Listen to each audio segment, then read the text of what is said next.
Like Carrie. People are going to be quiet. Oh, yeah! That was the only time that Malcolm X and Martin figured out. I know. Probably. Yes, girl. You hear my voice? Clap twice. All right, listen to me, please.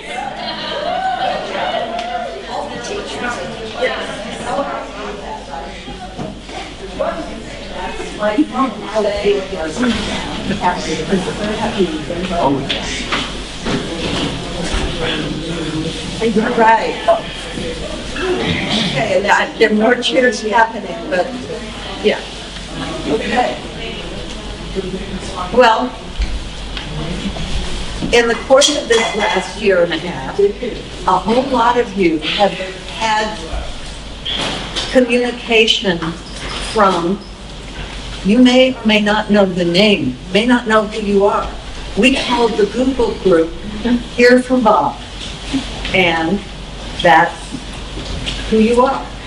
The other exciting mystery that is not being revealed is, who is Team Bob anyway?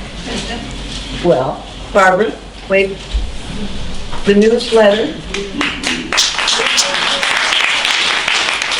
the scheduler, and the organizer, Team Bob.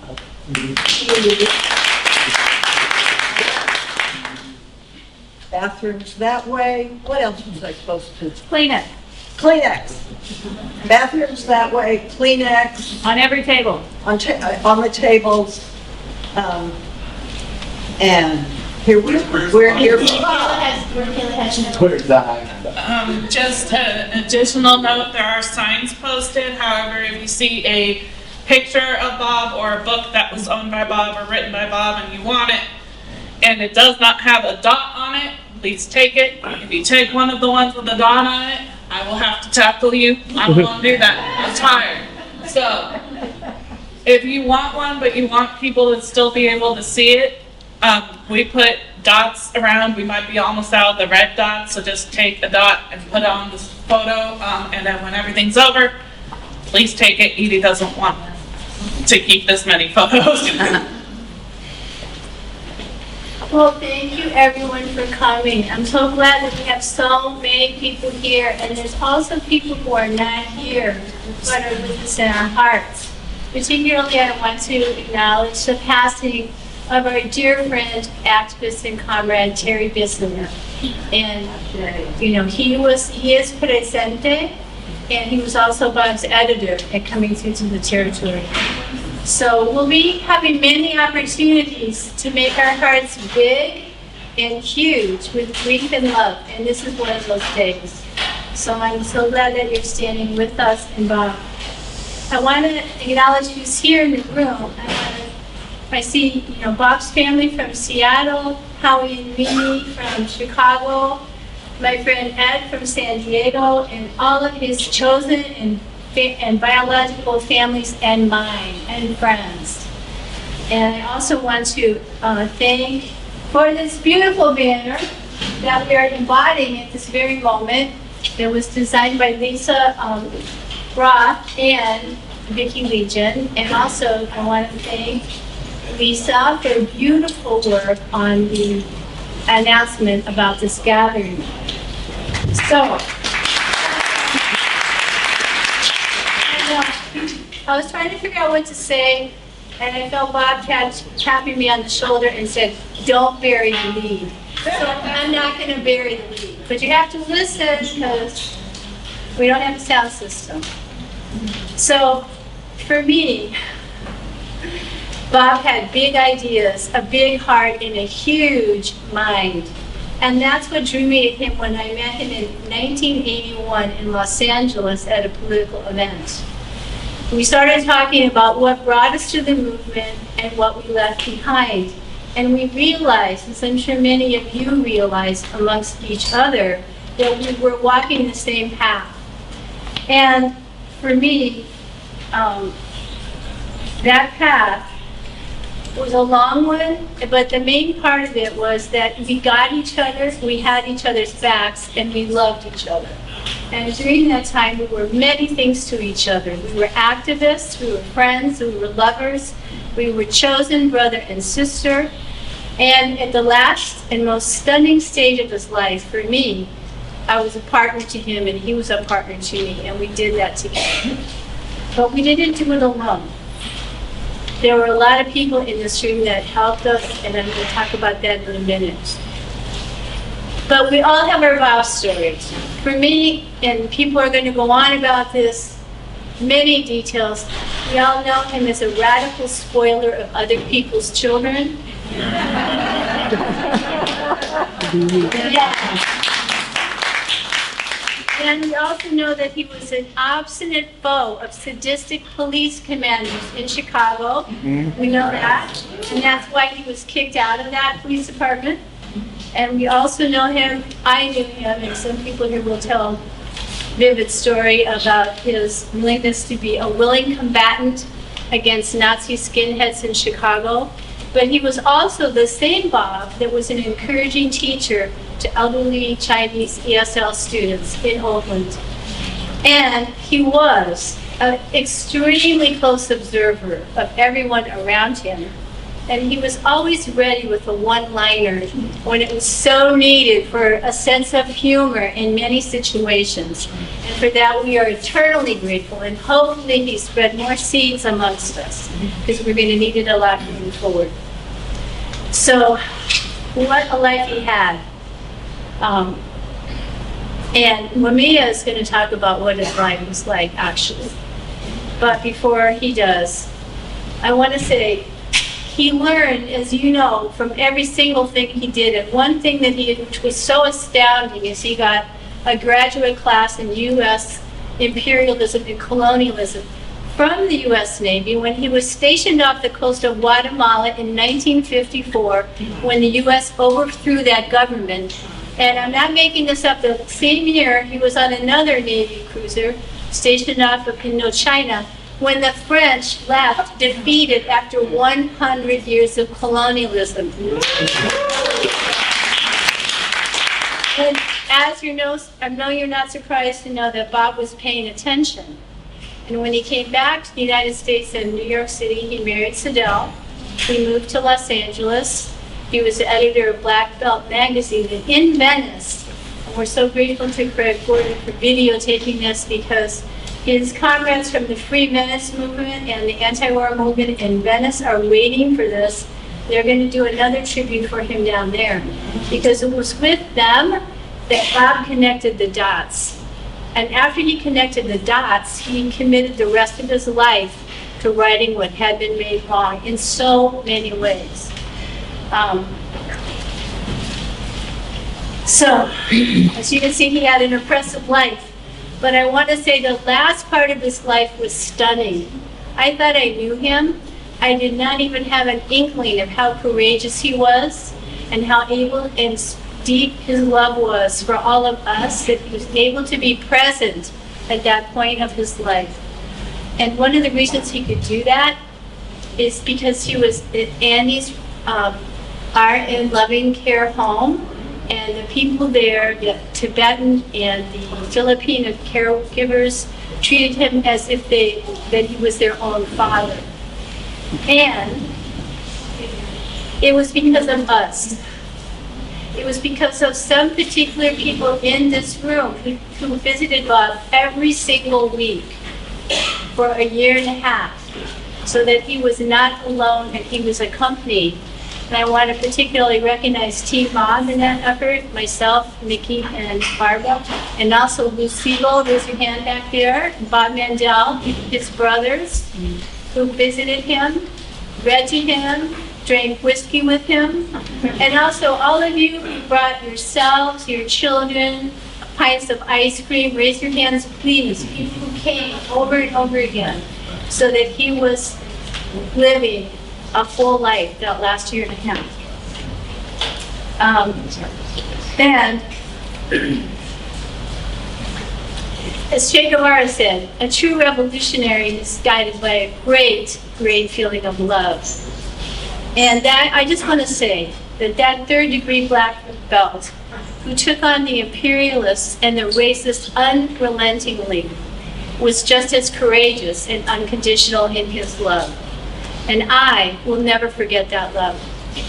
And all Bob taught us and all he loved in us is how he lives on in our lives. And so that is why we say, Bob Wells, live like him. Bob.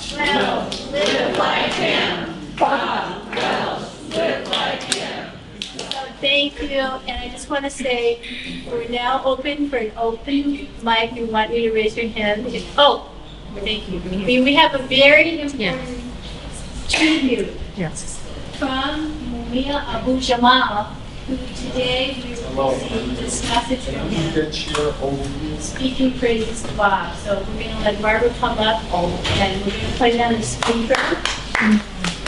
And if you don't know who Mumia Abu Jamal is, he's been in prison for almost 40 years because he was willing to take on the Philadelphia Police Department, and he was convicted wrongly of a crime that he did not commit. And he has had unwavering support by many people in this room, including Bob. The challenge of the electronics here, we'll see how we're going to do here. For Bob Wells, presente. For Bob Wells, a life lived long was a life lived well. For he wore many hats: organizer, anti-racist activist, supporter and worker with the John Brown Anti-Klan Committee in Chicago, teacher, investigative reporter, magazine editor, seaman, hotel and restaurant cook, and banquet chef. He was a key activist in anti-prison and abolitionist work with the Labor Action Committee in San Francisco, and finally, a self-defense instructor. But if you really wanted to know Bob Wells, all you had to do was read him, inspired by the classic works of Mark Twain. Bob Wells wrote of Huckleberry Finn and fugitive slave Jim, who both met up with John Brown and his fellow abolitionist fighters before the coming of the U.S. Civil War. If you haven't already done so, I urge you all to read the book entitled Passing Through to the Territory by Robert Wells. His work is a wonderful piece of work, a novel of historical fiction of what might have been. On every page is Bob's fine and rich anti-racist imagination. 2 years ago, unfortunately, Bob had a stroke. And today, he is no longer with us. He is with his ancestors. But we remember him through his work, his wisdom, and his fight for labor and the oppressed. With love, not fear. This is Mumia Abu Jamal.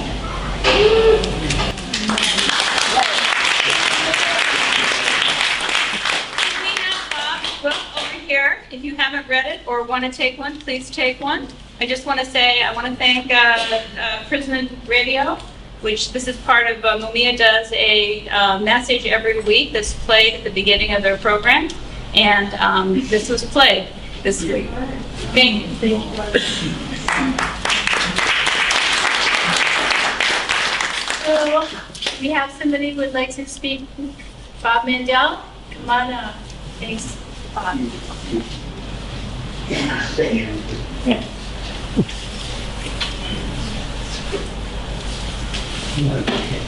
So he asked me to go next. This is not going to be easy.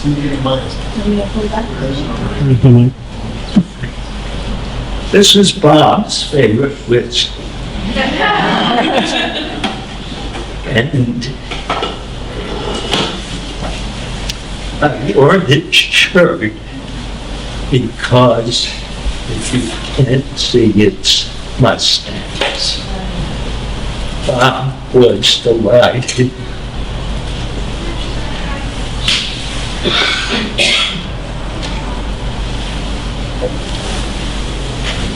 So,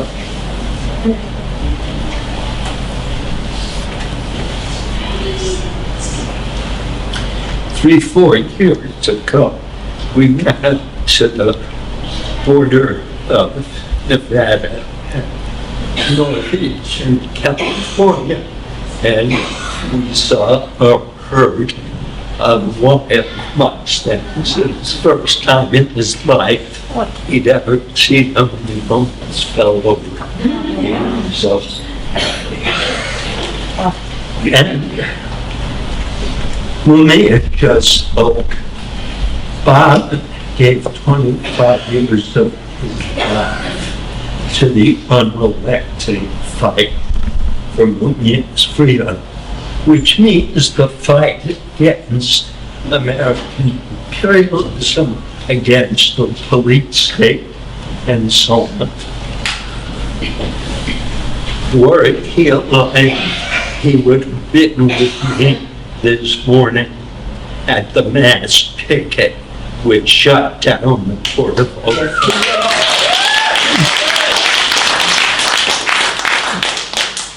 And he was alive in 2003. We were at the Port of Oakland, and one of the Oakland police shot at longshoremen, and the rest of us who were down there to oppose the U.S. invasion of Iraq.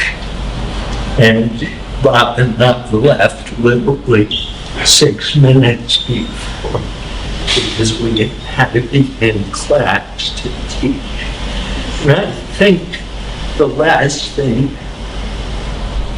I wanted to say is he loved language. He loved people, but part of the expression of that was in his teaching, which he did for decades. That's working better in Chinatown. And Bob always took the lowest level class because he was into sound and helping people hear the new language they were learning. And, you know, some of his love of language is in the book, and some of his love of language was in teaching. Some of his love of language was even in copying it.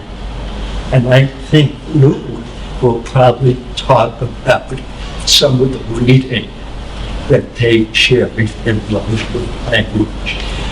Anyway, he was the best friend I've ever had. And yes, these are tears.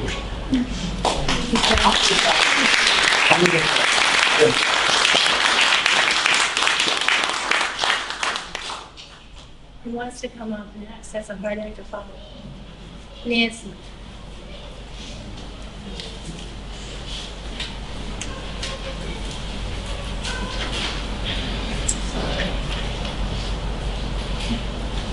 Well, I wrote mine out because I was told we had 3 minutes, so I'm just going to read it, and I apologize if it's any repetitive at all.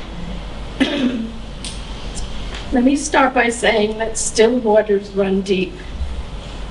Some people think that Bob was quite a quiet guy, but make no mistake, there's so much to know about Bob Wells. Bob already had a rich life before I met him about 45 years ago. He spent hours and hours of his childhood reading in the New York Public Library. This despite his challenging eyesight. Or maybe that's how he got challenging eyesight, I'm not sure. Later on, as Edie said, he was in the Navy, and the time I know about was off the coast of Vietnam, which he has written about in a lovely way. And with expertise in the multiple martial arts discipline, Bob helped launch the first martial arts magazine long before the arts were popular. But when I met him at his Venice Beach apartment, he offered me a cup of coffee, but he only had one cup. Next time, I brought him a second one so we could partake together.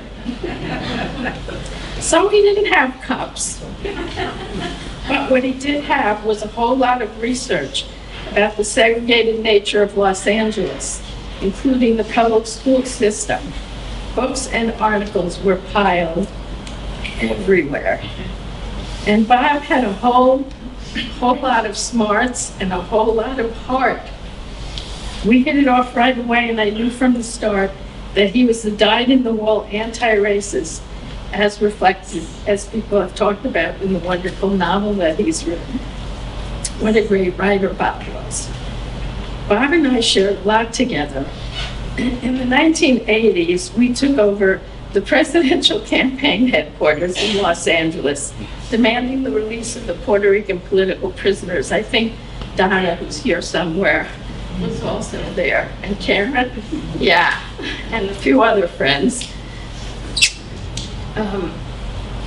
At a huge community watch meeting in, I think, the Venice Pavilion, we spoke up about killer cops in the Los Angeles Police Department, which wasn't very popular at the time.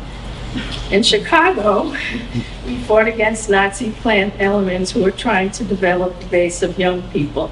Once, when we gathered to publicly cover over their racist graffiti, there was a physical confrontation, and they used their wooden shields to batter us, and both Bob and I took a few stitches to our heads, along with our friend Russell. The next time we went out, some of us wore helmets. Bob was also part of a critical, persistent, and ultimately successful campaign to expose the torture committed by policeman John Burge. That same persistence was evident in Bob's commitment, as people talked about, to Mumia. But that same persistence and loyalty that he demonstrated in his political work, he bestowed on me as a friend. Bob was a great pal. We had many adventures together, most recently to Carrizo Plains with Edie, just before the pandemic. And over time, I learned about, sorry, I'm getting over a respiratory thing, but I'm not contagious. And over time, I learned about his love and knowledge of nature, of all living things, including and especially cats, bats, and toddlers.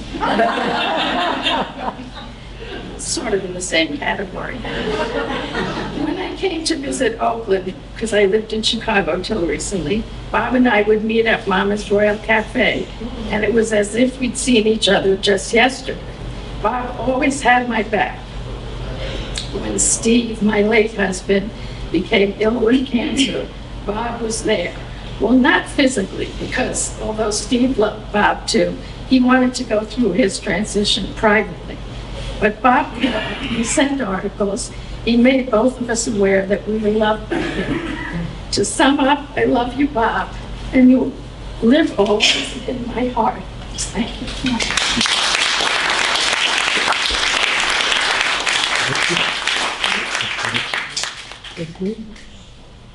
Will?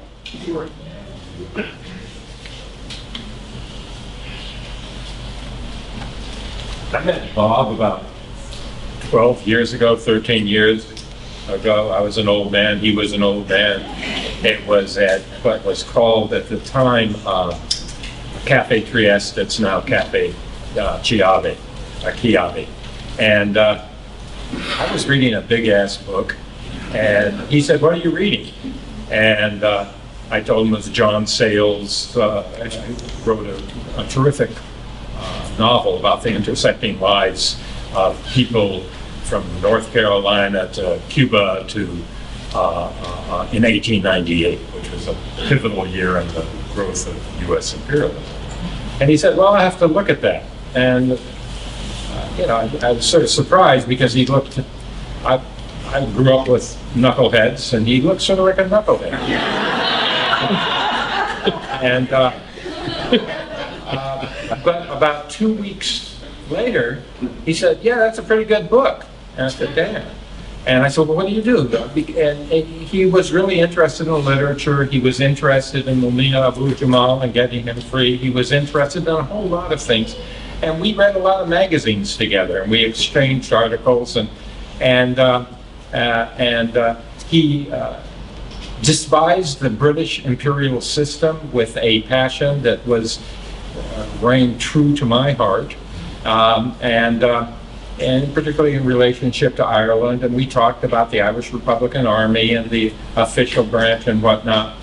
And he would always have the same breakfast, and it involved fried tomatoes, bacon, eggs, and copious amount of coffee. And we became good friends. We read together with my wife Susan. We were codependents in reading James Joyce's Ulysses. And Bob was a really interesting guy because he was not a knucklehead.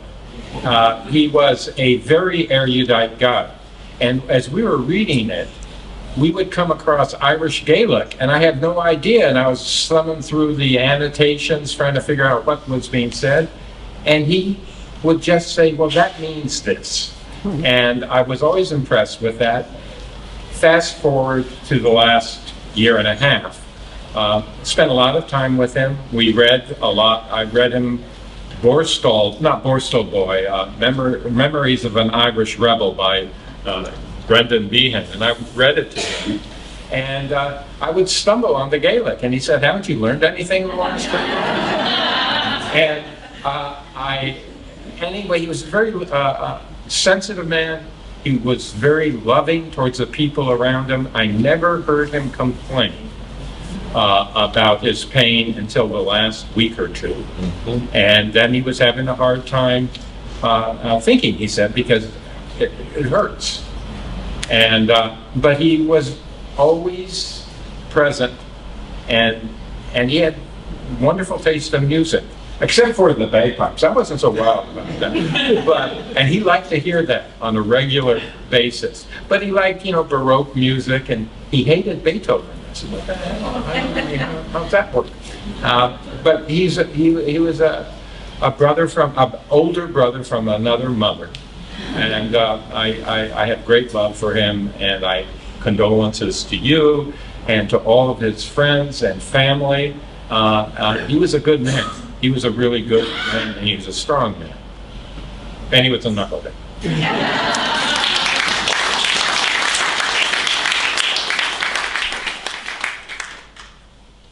Anybody else? Bert? Yeah.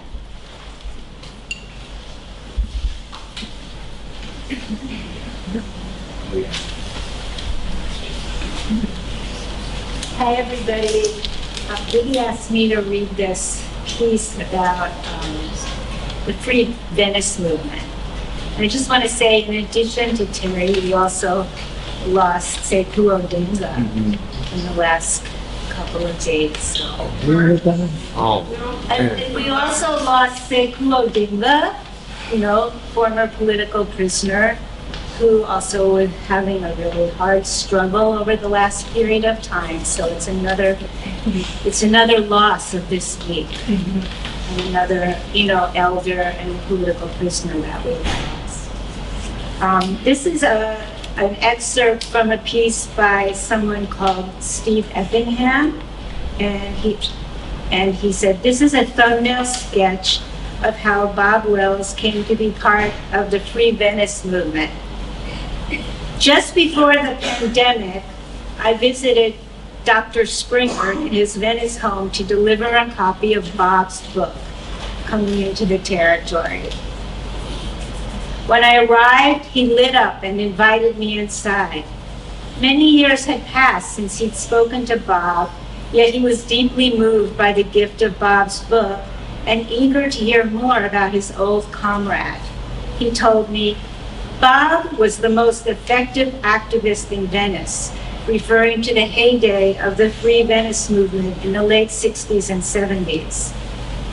Bob's time in Venice was a period of radical transformation, spawned not just through personal self-searching, as it surely was, but through friendships and collaborations that lasted for the rest of his life. Perhaps the most important legacy Bob left us is his instinctive belief in and gravitation towards community. That's really true. In 1964, Bob was working for a judo magazine called Black Belt. The magazine offered Bob a job in LA, and he and his wife, Sidel, and their 2 kids headed for the West Coast. This is a quote from Bob. We ended up in Culver City because it was near work. We got a car, just started driving around, and we found Venice. We didn't know what it was called. It just looked like the place to be. So I was living in the fog when along came the struggle around the Venice West Cafe. The Venice West Cafe has become famous in beat lore as jazz, poetry, and art. Run by John and Anna Hag, future founders of the Peace and Freedom Party, the cafe had become a hotbed of new culture and increasingly a meeting place of left political folks involved in local struggles and the rapidly coalescing anti-war movement. Meanwhile, everyone from law enforcement to local government to developers group began to cast a disapproving eye on what was happening in Venice.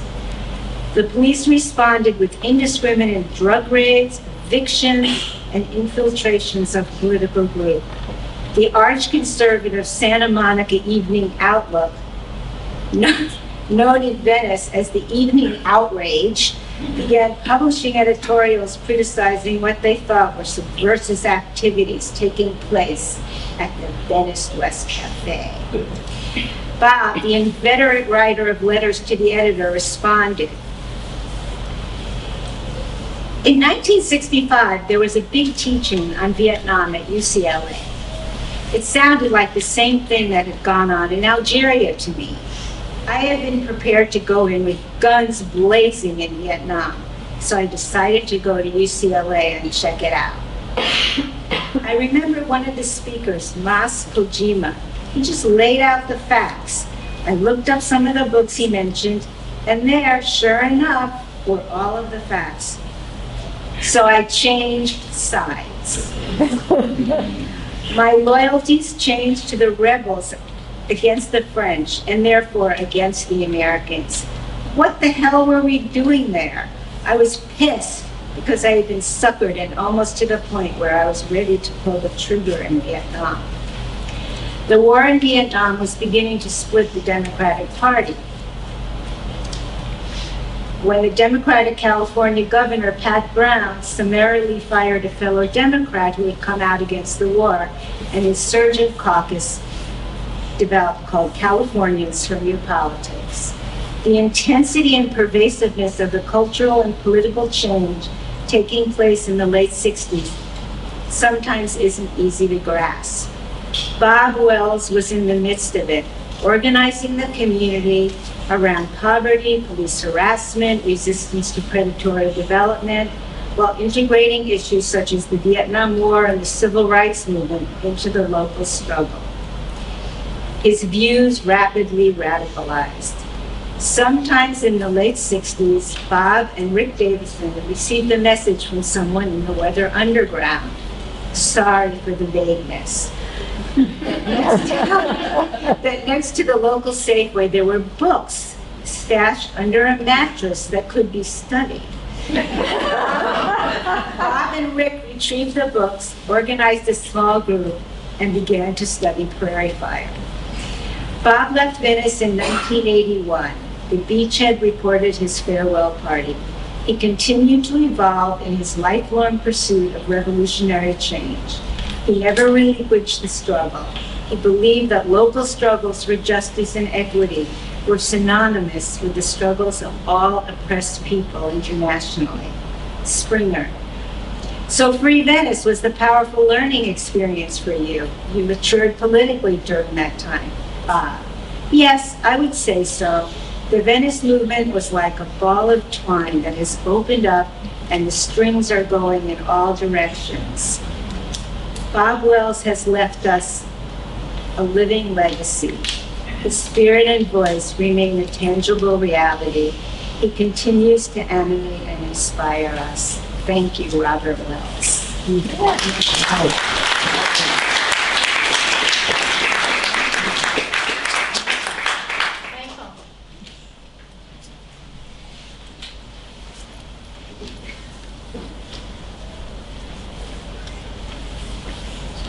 Hey everyone. I'm Michael Wells, Bob's oldest son, and my life companion Sarah and my son Henry, Bob's grandson, came from Seattle.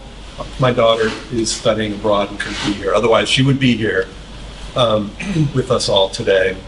So yeah, we were just having some breakfast at Mama Royals this morning, and lifting our coffee cups to Bob, and some people were coming through with Palestinian flags on their bodies, and I was like, oh, what's going on? And they invited us to attend a rally or a protest in support of Palestine that I think is happening in the port, maybe today, in the port.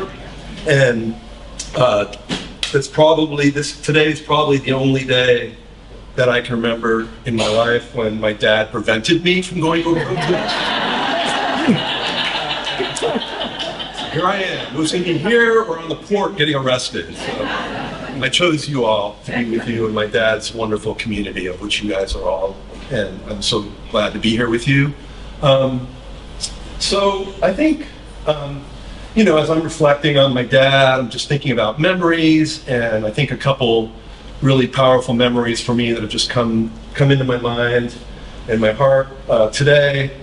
In part, I think I'm reminded of one memory because of Howie, but being dragged down the Venice Boardwalk. I was probably all of 7 or 8 or 9 years old at that point, while my dad was hawking copies of Prairie Fire's book that he was basically helping distribute in Venice. And other than that, just fond memories of wrestling around with my dad on these giant grassy knolls in Griffith Park. Some of you that are familiar with LA might know Griffith Park. We all have obviously so much shared experience with Bob around his politics, which have continued to touch me deeply and influence my own political thinking and actions, hopefully, as well as his love of the written word and literature and writing and reading. Heartbreakingly, 2 things that became very difficult for him after he had his stroke. So again, really grateful for those of you who spent time with him at RN Loving Care, reading to him. That's, such a wonderful thing. I think for me, though, the lasting memory of my dad that really stays with me and is in some ways the most important thing about my dad is he never stopped self-reflecting. He never stopped learning about himself. And one of, I think, his most deepest lifelong struggles, of which he lived a life of struggle, mostly good struggles, was his struggle reconciling with his children. Because, back in the 60s, and he and my mom separated when I was pretty young, and it was difficult, like it is, my dad just never stopped, especially in recent years, he never stopped wanting to talk to me about it and just reconcile and somehow find his own peace with, I think, feelings he had of being, maybe feeling a bit guilty or some shame around how things were when we were young children. And I'm just forever grateful to my father for his willingness and ability to have that kind of self-reflection, because I don't think everybody finds that so easily. I know it's been a struggle for me in my own life.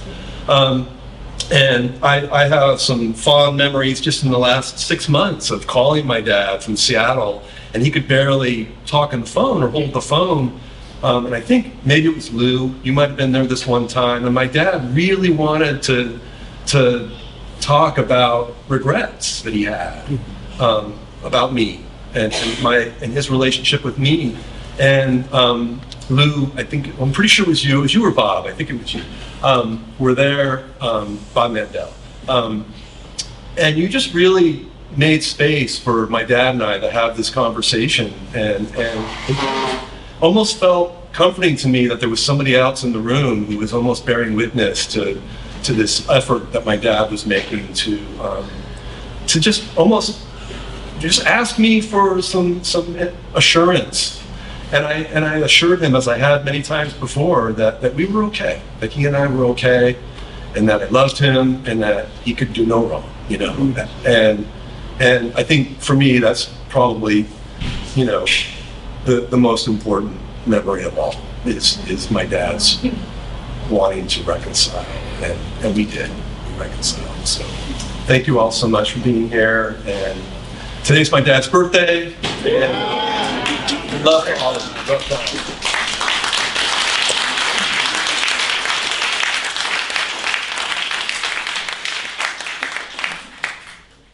It's my brother Tom, my twin brother. Oh.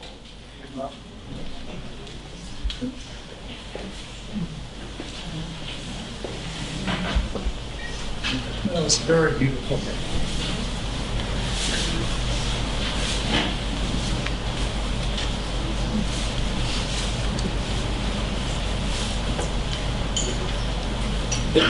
Recently, I went to pick up, I'm so moved by your speech because of the things that I had with mine. So I have to think about that for just a moment before I can speak of what I wanted to talk about. So thank you.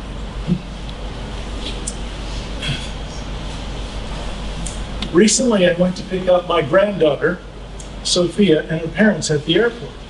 They had been in Italy visiting relatives. I expected them to be exhausted, worn, non-expressive after a very, very long flight. How wrong can I be? Sophia literally started jumping up and down at the curtain.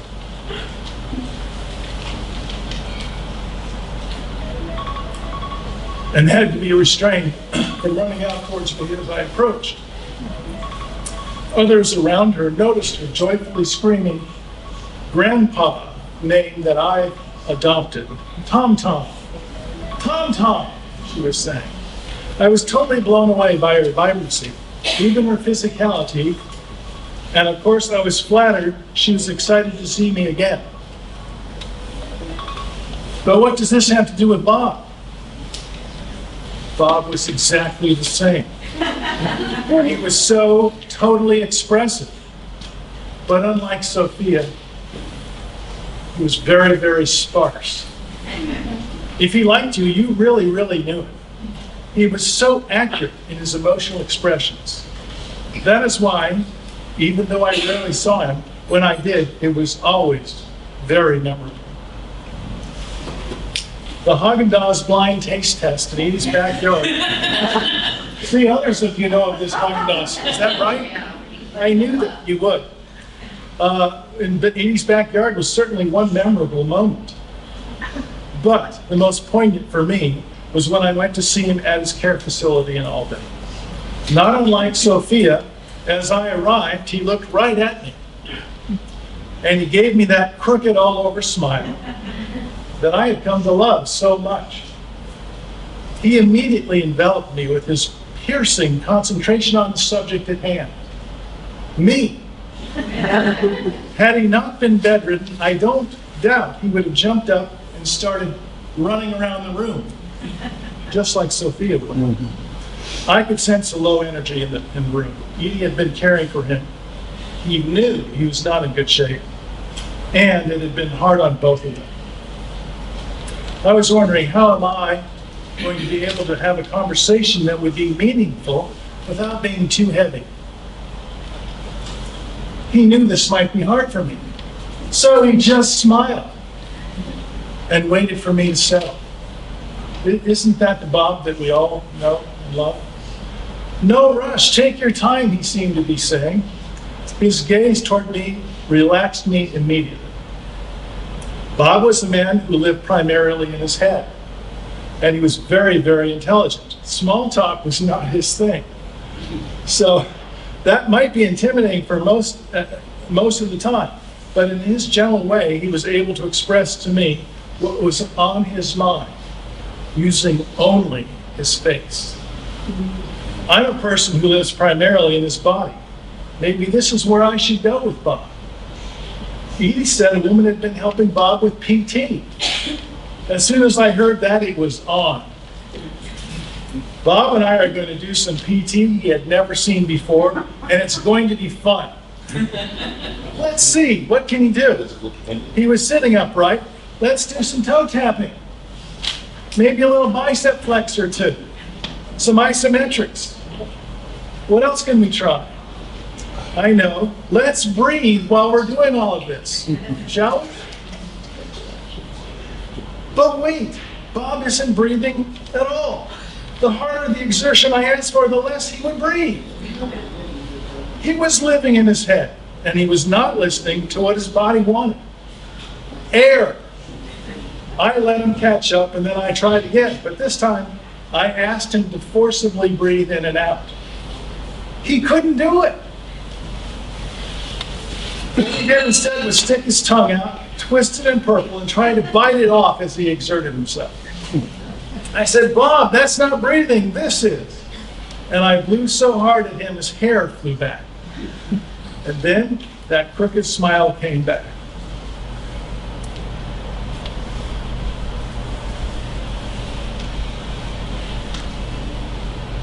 He was just so joyful to have moved, and his gaze was right on me again.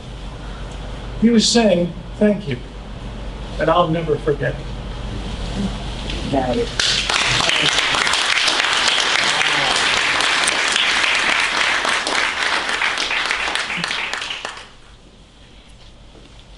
Carol, come on up here. Thank you, Tom.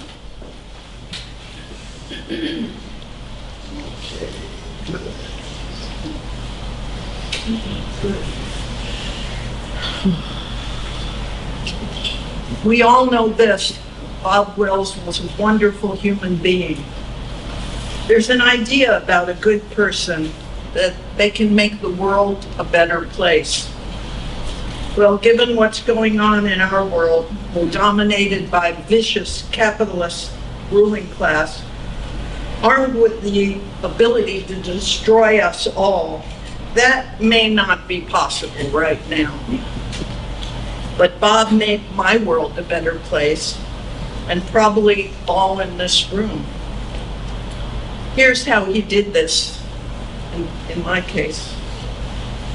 I worked with him in the Labor Action Committee to free Mumia Abu-Jamal, and Bob had so many creative ideas for how to free Mumia Abu-Jamal, and we tried a lot of them. A lot of them didn't work, but some did. I mean, he was trying to reach out to sports stars, Colin Kaepernick, and he had a lot of other very creative ideas about Mumia. He educated people in the Mumia Coalition, which is, located out here, about the Burge torture regime in Chicago, and Puerto Rican solidarity that he was involved in. Another very valuable thing that he did was educate about how the military, and this is going on all the time and more, is supplying local police departments with military weapons. And in particular, he wrote about dum-dum bullets, which explode on impact. So they don't just shoot you in a way that you possibly could be healed medically, but they explode inside the body and destroy many organs. And he wrote about that a long time ago, but we got it reprinted in the Bayview because it happened with an Oakland school cop shooting with a dum-dum bullet a kid. He wrote this terrific book about passing through the territory, which elucidated the central issue of solidarity, of white solidarity with black people in a racist society that's still plagued by slavery. That's a really profound thing, that's this book. It's not just taking Mark Twain and changing, what Huck Finn does. He's really delving into the current issue of solidarity, of racism, of the legacy of slavery. At Bob's 80th birthday party, people, I think in their 20s, maybe 30s, young people, got up and educated those of us who didn't know about this, about Bob's playful childcare practices. I'll never forget this. I was so delighted when one of you, maybe someone who's here, told about Bob giving chocolate ice cream to kids while they were being bathed in the bathtub. They were eating the chocolate ice cream. And I just thought that was a wonderful example for grown-ups dealing with little kids to delight them. Yes, Bob Wells made my world a better place for sure, and probably most of you in this room.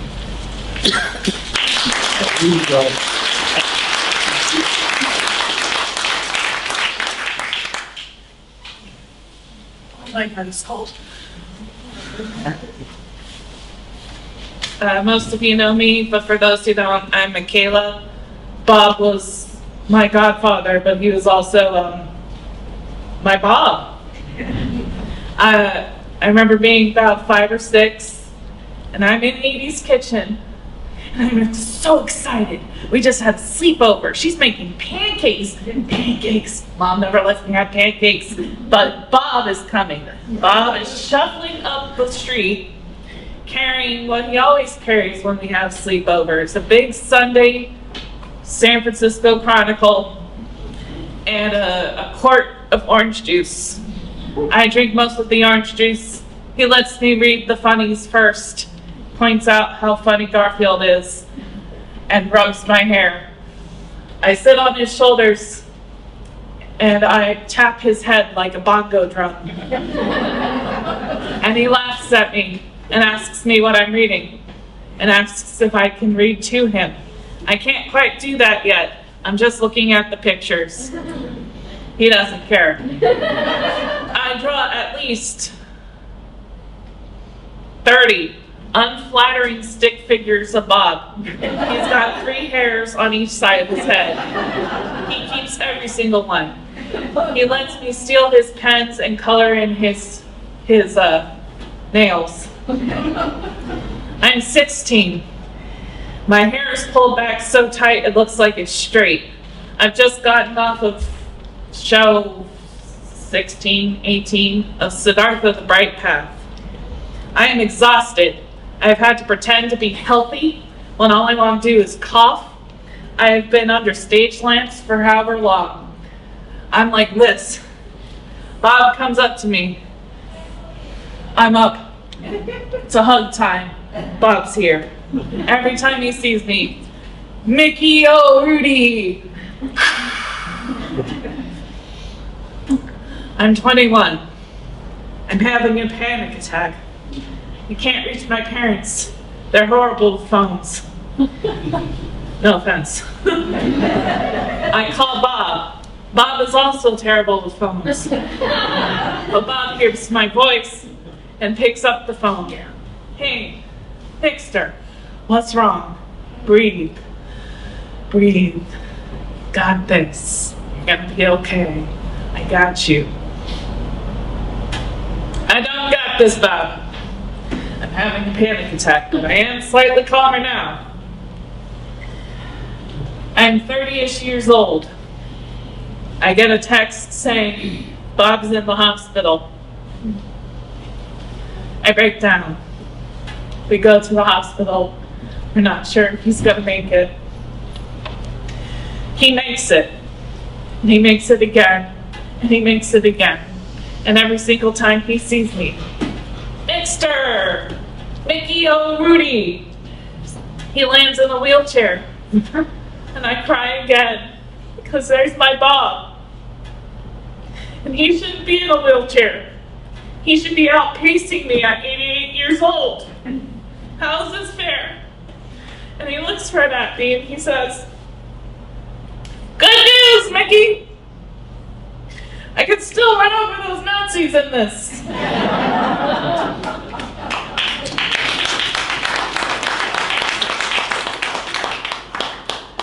I hold his hand the night before he dies. I don't have words, but I know he's leaving. So I sing to him.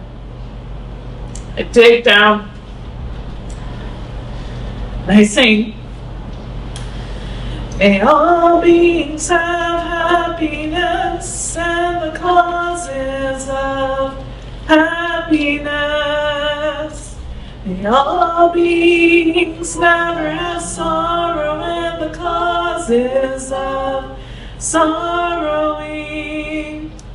May all beings never be separated from the great happiness that is sorrowless, sorrowless, sorrowless.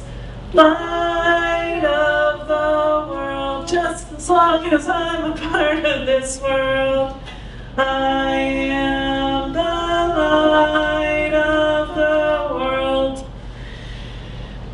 And everything feels a little better, even though the beautiful Aurora Kane was not there accompanying me. Bob loved music.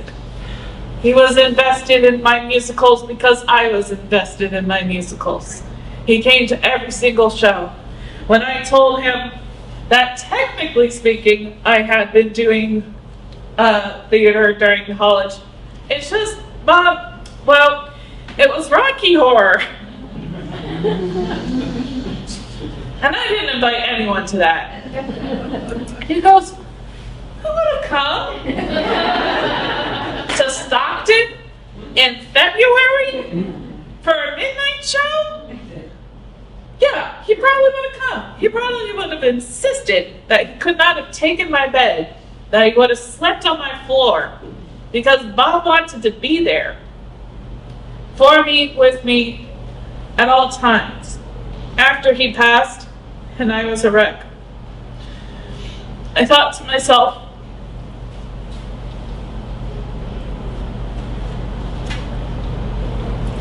my whole life, there's been a Bob.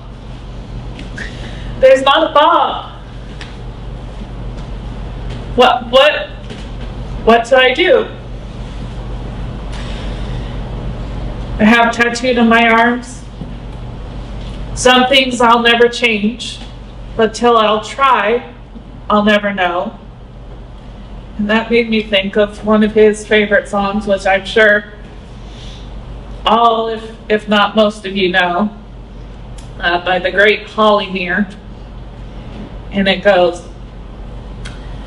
I am open and I am willing for to be hopeless would be so strange. It dishonors those who go before us. So lift me up to the light of change.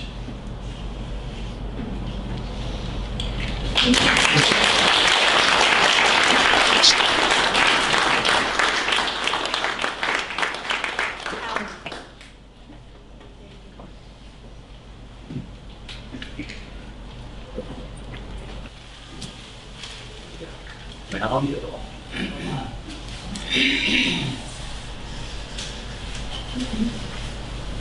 it was very touching me. Thank you.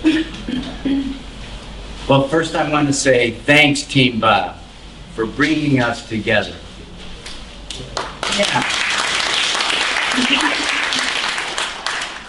To remember our dear friend, and remembering Bob and keeping him with us in our minds and our hearts, and the beauty that he was and what he brought to all of us, it can keep us going. The first time I knew of Bob, I was in the Prairie Fire Distributing Committee, which I know some people here have heard of. And we were distributing the book Prairie Fire that had been written by the Weather Underground, and it had been distributed by them secretly. But then some of us from the above ground, we took on the task of distributing the book. So we're distributing the book, and we get this order from a guy named Bob Wells in Venice Beach, California. And there's a little note, and it said, "Hi, I want to distribute the book with my friend Rick, because here we are on the beach, and I want to get the book out and talk to people about imperialism." And so I'm like, oh, wow, okay, that sounds pretty good. Who is this guy, Bob Wells? And then ultimately, a lot of us here I found out. I was active with him politically for several years after that. And also, we became friends.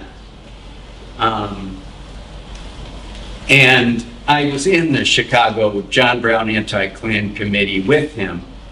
And he was such a beloved person in JBAC. And people just loved Bob, and they loved him.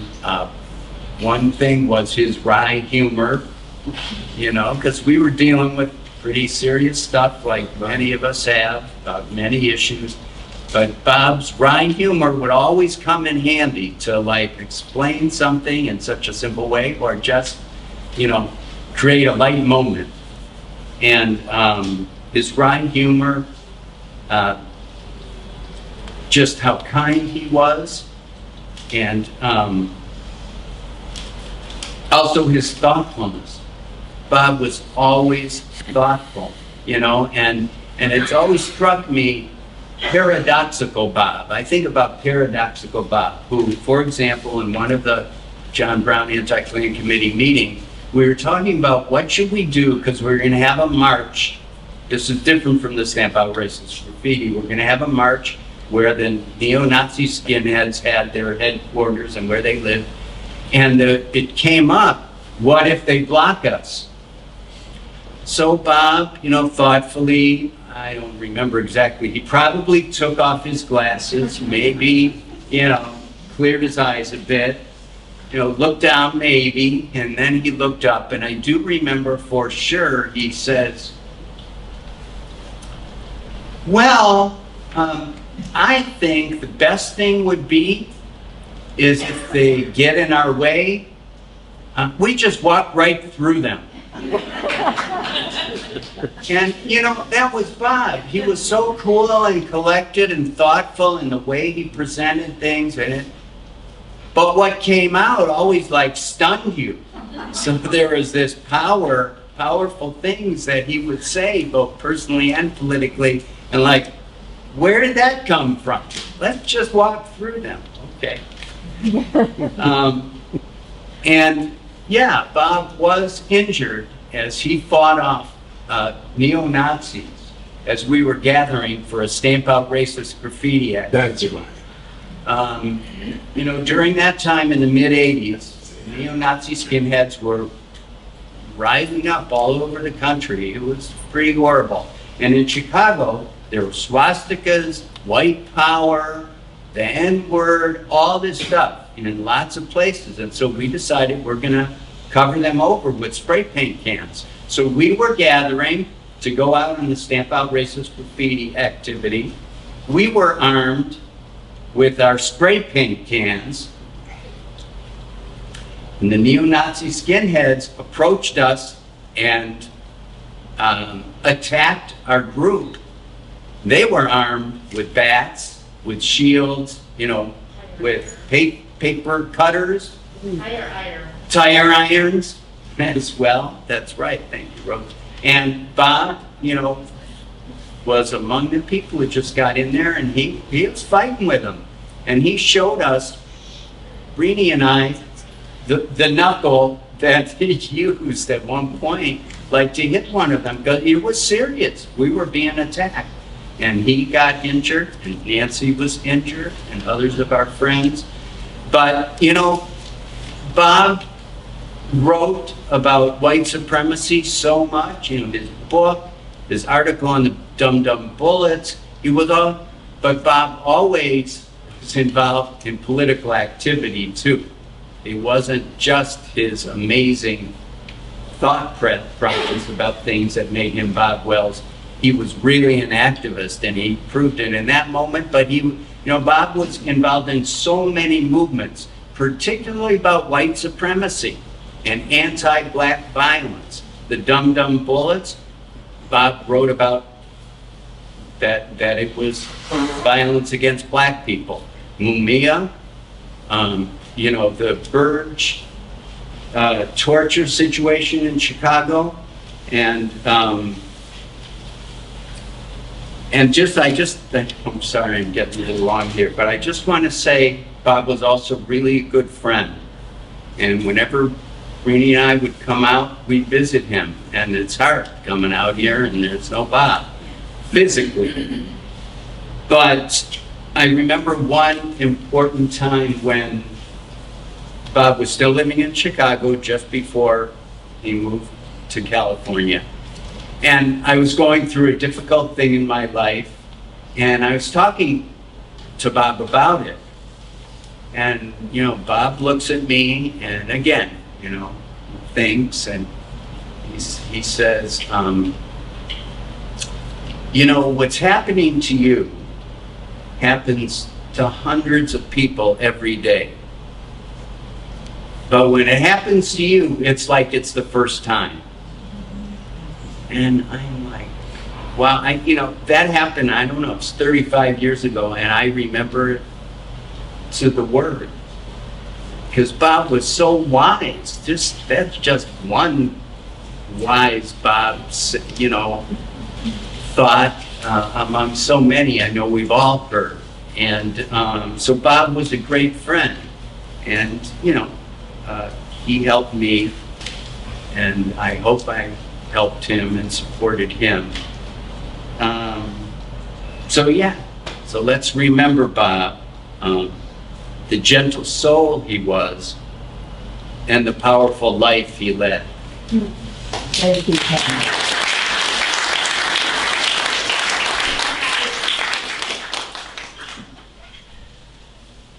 Mike from the dojo. And there's some stuff here for you, Mike. Thank you.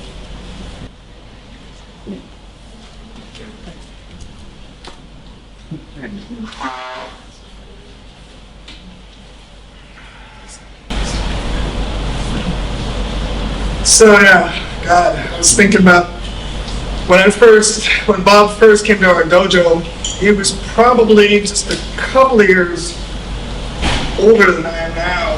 And I was like, who is that old guy coming? He's not interested. You know, I'm interested in training. I was like, I bet you are. Okay. You know? It's like, yeah, you do jiu-jitsu. Yeah. You know, everybody else on the mat is 20s, at most 30s, you know? And I was like, okay, and we started talking, and I was like, so you done martial arts before? He goes, oh yeah, and he started talking, he's like, oh, you organized the first judo tournament in the college circuit on the East Coast. And, okay. All right, cool, okay, you've been there. And, you know, we started talking about kind of his history of martial arts, and then he goes, yeah, you know, some of your people here, they're also in politics. I go, yeah, you know, that's where we come from. And we started talking some more, and then realized we had friends in common within Prairie Fire, within, you know, all kinds of other scenes that had helped us out when we were first as 20s and 30-somethings organizing in the 80s against fascists, you know, in our punk scene. And it was like, wow, okay, here's this guy. And he started training. I was like, okay, let me see how this goes. And, you know, it's just like, oh my God, I hope he can do this, you know, because I was a chunk younger and he was the oldest person there. And, you know, as I got older, I kept thinking, people kept going, oh, you know, it's great that you keep training as you get older. I was like, yeah, I had a guy about 20-something years ahead of me who put me to shame. So what the hell am I going to do but keep going, you know, both politically and in terms of martial arts, you know what I mean? He just kept going. I remember he was getting ready for his black belt test, and I don't know, it must have been early 70s by then, and he's like, all right, so how do you think we can do this? And I was like, okay, let's see how we can do this. Because I don't think I can get up and down as much, but I can just do the whole groundwork section on the ground. I was like, okay, yeah, cool. You know, but he was going to do it. You know? And that has been a great inspiration to me as I get older, both in terms of politics and in terms of martial arts. And he was one of the, you know, the martial arts world does not have a ton of people in the left in it, right? It's a lot of cops, a lot of military. It meant a lot to me to have somebody who was a martial artist and also was someone whose politics I shared. And so that crossover doesn't happen a ton. And so, especially with people who are older than I am. And so it was really sweet to have that and to be able to just kind of talk about the connections between the two and the need, you know, to train people in our scene to be able to stand up for themselves against the right and what that looks like and what that could look like, what that has looked like, right? So that was very important to me and it was a really significant inspiration. So, yeah, I'm grateful. He enriched our school, he enriched our scene. He was, I think, really a mentor for a bunch of the younger radicals in our school. Again, also being a martial artist and being somebody who had revolutionary and radical politics, you know, which is amazing. So, thank you so much.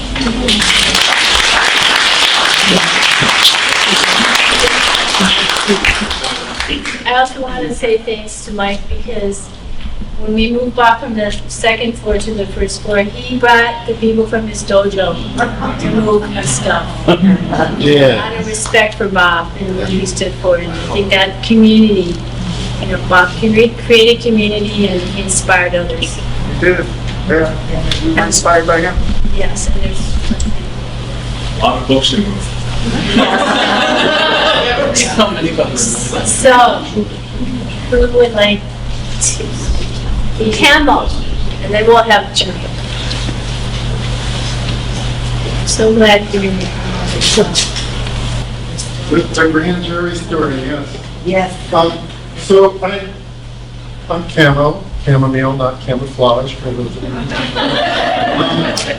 I didn't know Bob that well, but we were thrust together very intensely for a few weeks in 1989 when we both walked out of our front doors and were handed subpoenas by the FBI to appear before a grand jury in Chicago representing the John Brown Anti-Klan Committee, who allegedly had sent a death threat to the U.S. Attorney in Chicago on John Brown letterhead.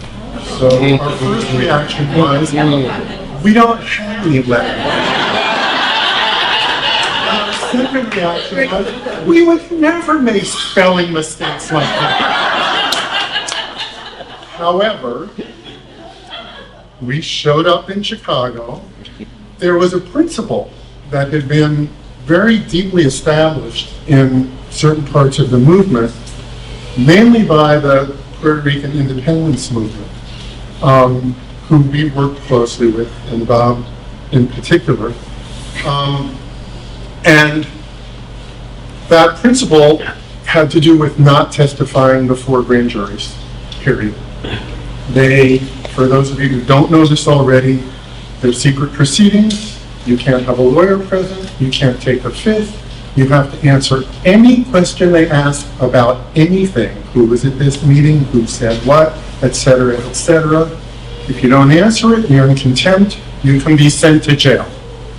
So, what the FBI said, we know you didn't send us this letter, right? They knew that.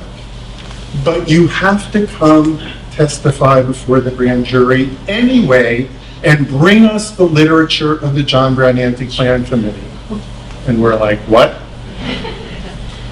So we had a date. We had to show up in Chicago on this date. We said, no, we're not testifying. What that meant was they could have held us in contempt of the grand jury and sent us to jail for 18 months to compel our testimony. And so we had discussed, we're like, what? And at a certain point, they dropped the demand that we testify before the grand jury. And they said, okay, bring us your literature. We said, no.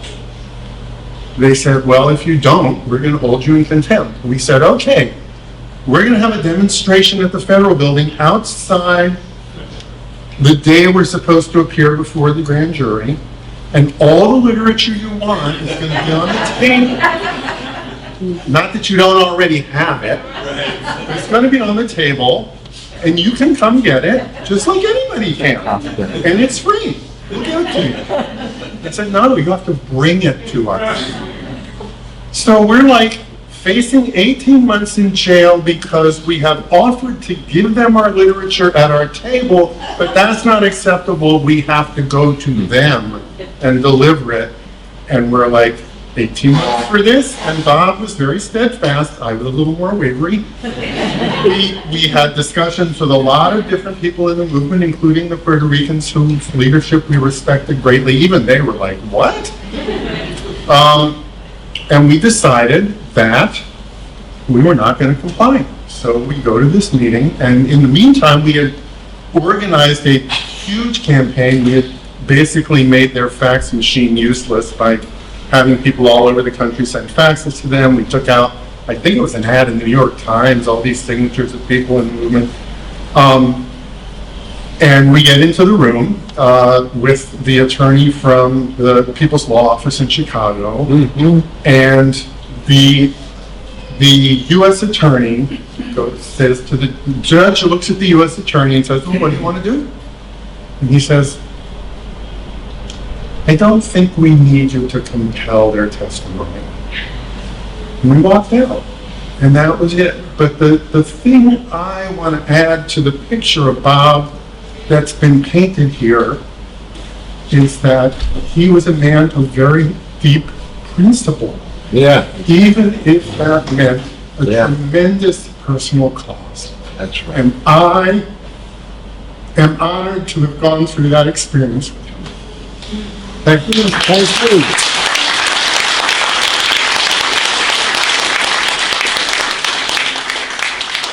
Good. Oh, shit, I'm slow now. It's okay, we all are. Sure.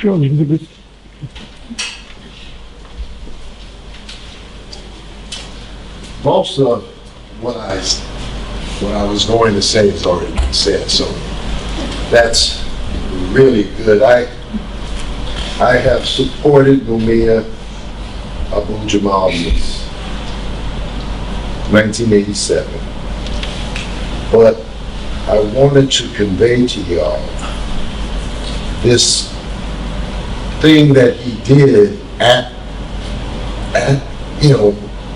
was through the union. He and other teachers went to their union and said, look, we need to have a day for Mumia Abu-Jamal and the death penalty. And they convinced the entire union, which was over 2,000 people represented through that union. And you know, that was the first step. The next step was that the event was not just some isolated event over here, maybe somebody does it. It was for Oakland Unified School District, period. Now, this is, I couldn't believe it at the time. No, I'm serious. I could not believe that. But they accomplished this, and then I think they were relating to some group called Teachers for Mumia. And they went on, and that day was dedicated, and I remember, unfortunately, a policeman was killed on somewhere around McArthur Freeway. And I says, so what? What does this have to do with the fact that Mumia Abu-Jamal is innocent? Bob agreed 100%. Homeboy was, when I am now trying to get rid of stuff, I guess that's a product of being older. So Bob had given me the original article that he wrote about the Dum Dum Bullets. Now we know about this. And in fact, I just wanted to add that the United States is in violation of the Geneva Accords, because there they say you shouldn't use such weapons in war. But pigs use that against American citizens regularly. And he was upset about that and tried to educate people about that. So he gave me that article, and the millennials was helping me kind of, helping. So this article comes up, and I said, no, I want to keep that article. And he said, no, but it's on the internet. That's there. They don't understand mementos. Maybe I have a few too many mementos, but I certainly wanted that particular memento. So they convinced me to get rid of that article, and I've been mad ever since.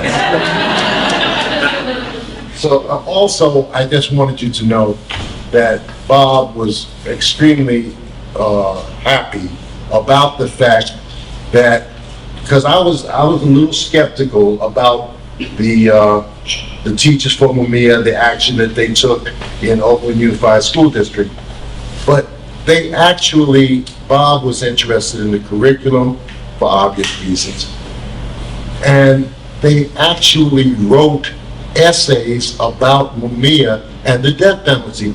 How do I know? Well, I was given the box of all of the essays, and I started reading them with Bob.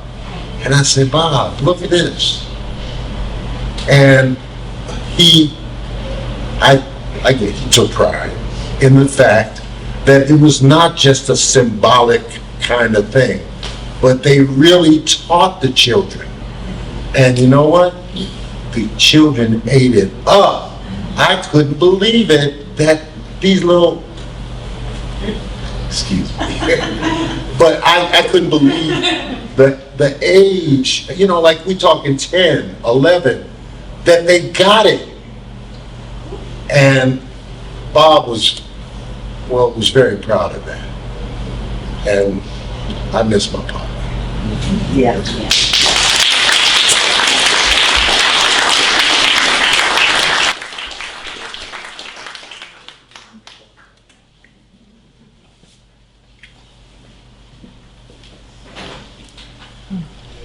My name is Roxanne, and I wrote Bob a letter, well, a card.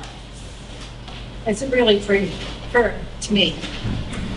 Okay, dear Bob, it's clear from all the people in this room that you were intensely loved. I was grateful to spend time with you at Andy's and to listen to your stories of childhood and young adult life. It's clear that your traumatic childhood didn't hold you back from accomplishing so many things. Since I love the ocean and have fantasized circumnavigating, your sailing experiences were formidable.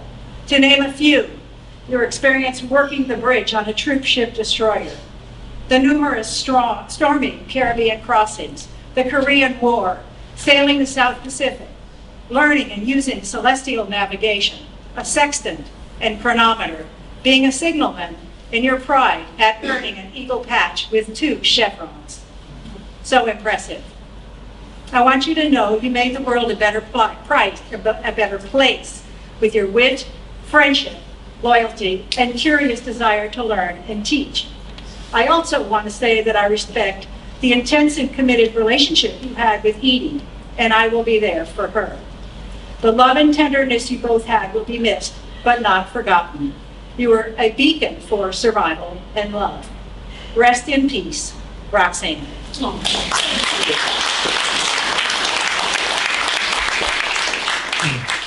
Thank you, Roxanne. She does take a community. Who else would like to end it? That's it. Well, oh, Vicki, of course.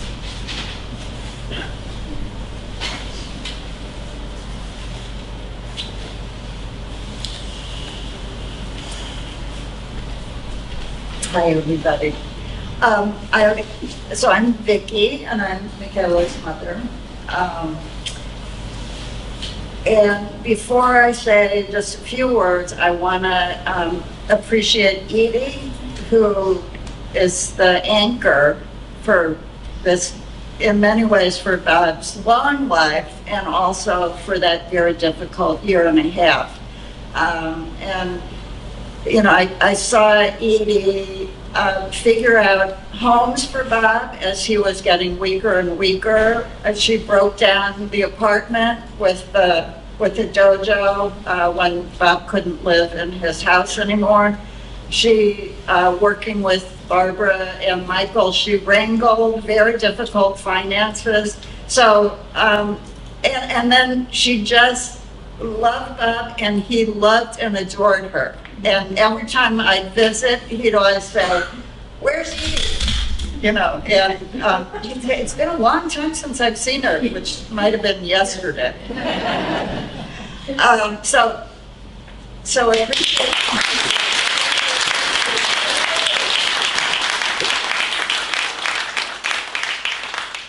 and I just want to say a couple really short things about Bob's sweetness.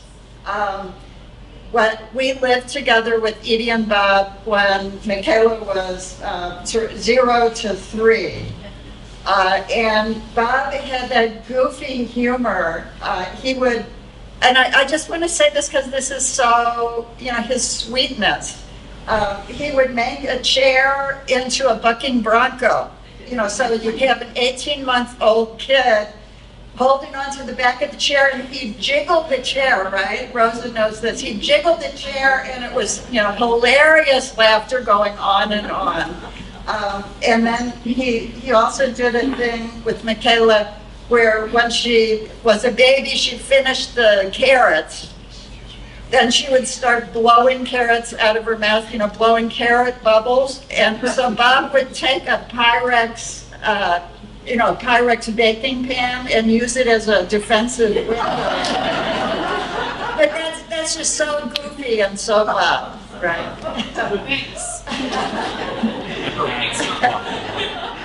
I also want to say that when we lived together, I saw Bob get the John Birch torture case on page 1 of the New York Times when it was like a non-story. It was a local Chicago story.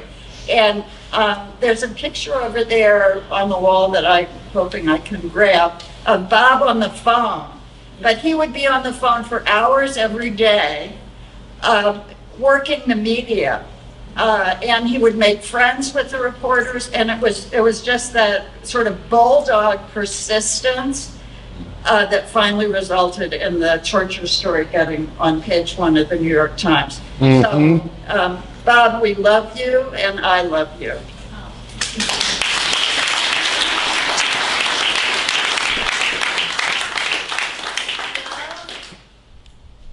Come on in, Familia Vega. Vénganse. I know there's not as many chairs as we were hoping there would be, but I'm so glad you're here. And Deanna and everyone is overflowing with love here. Well, today is also Bob's, birthday. And now we know why we love him so much, and we're still celebrating him. So Michaela and Aurora are going to light the candles, and we're going to sing happy birthday to Bob. And then we're going to eat the cake, eat the food we brought, and please, all the things that are here for you to take a little piece of Bob away from here into your life. And unless it has a red dot on it, it's yours. And I don't really know how I can add anything more, but just to say, when you've met a person that has done so much and has been able to make such a deep connection to so many different people, I think it should really inspire us that if we can build our hearts to be bigger and our brains to be slower but deeper, then we will get through this time. And we know that Bob had a lot of moments where he didn't know if it was going to work out. He didn't know he was going to walk through the Nazis and they were going to let him go through. But he didn't care. He knew that that's what he had to do. And I think that's a call to courage for us. And I also didn't say, and meant to, that what we did with Bob and what many of you are doing right now for people in your families and people that you love is a radical act of courage, because it's the community that we have seen and the people we've learned from. Like I see Hector back there, Hector Morales and the Familia Vega, and the Puerto Rican and the Mexican communities and Black communities, people that have taught me anyway, the importance of elders and how to take care of each other. And that is how we're going to get through these times. We already know how to do this. We've been doing it. We've been taught by each other. So I just want to say, I know if Bob was here, he would say, have heart and keep struggling. Don't give up. And so, let's sing happy birthday, Bob. 1, 2, 3, you just sing. Happy birthday to you. Happy birthday to you. Happy birthday, dear Bob. Happy birthday to you.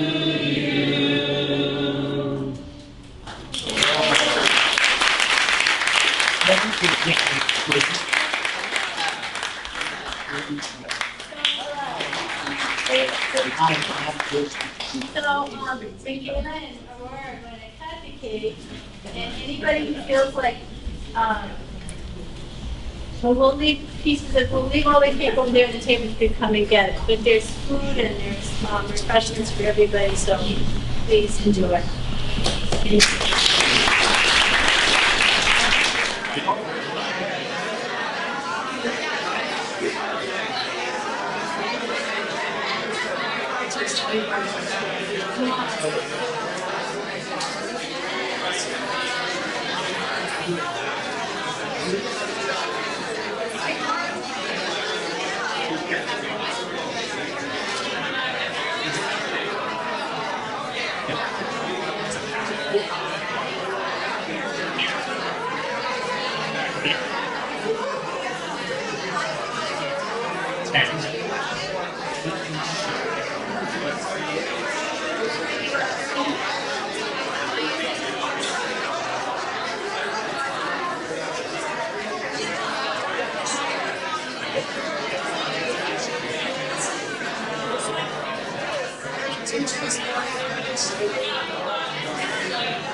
Thank